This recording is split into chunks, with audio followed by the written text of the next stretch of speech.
الحركة طيلة أيام التشريق الثلاثة، ينحر الحجاج خلالها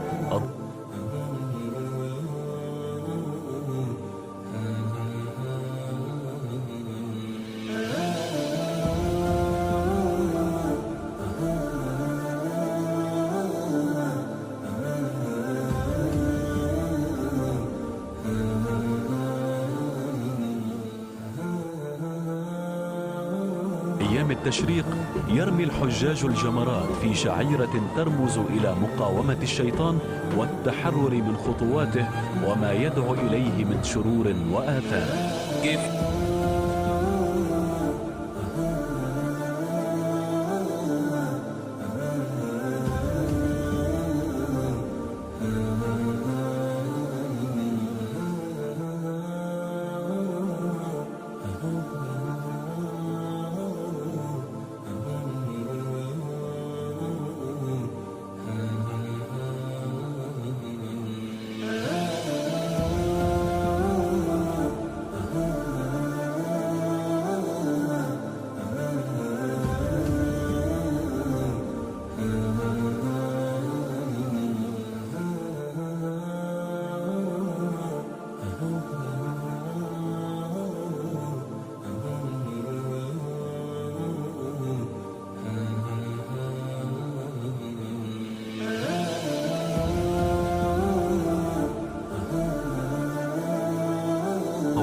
إلى المدينة المنورة، مدينة رسول الله صلى الله عليه وسلم، حيث النسائم العاطرة للجهاد في سبيل الله وتأسيس دعوته.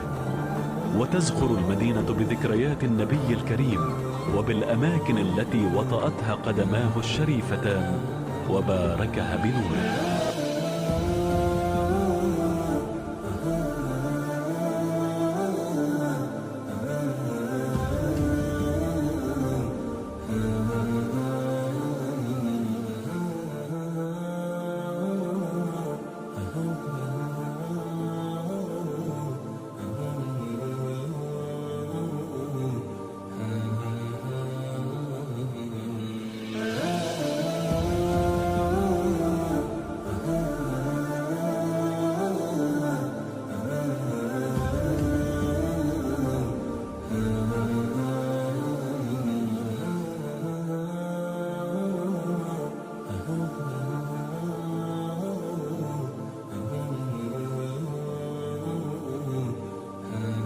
الله مملوءة بالمساجد التي تروي جوانب من سيرة المصطفى صلى الله عليه وسلم.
الله عليه وسلم وصاحبيه أبي بكر وعمر رضي الله عنهما. إنه ثاني أقدس مكان لدى المسلمين بعد المسجد الحرام، وهو واحد من المساجد الثلاثة في الإسلام التي لا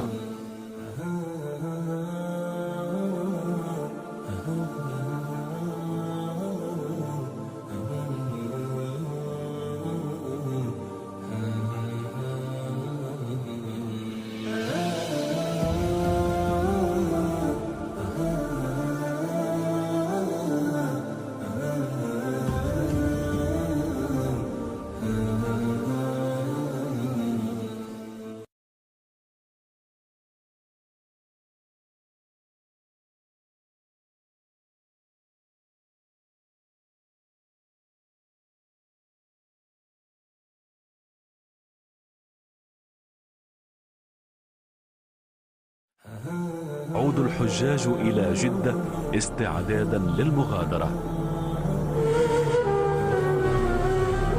ومن جدة تبدأ رحلة الوداع للحجاج الذين وصلوا إلى الديار المقدسة عن طريق البحر، ويستقل الحجاج زوارق شراعية من شاطئ المدينة نحو عرض البحر.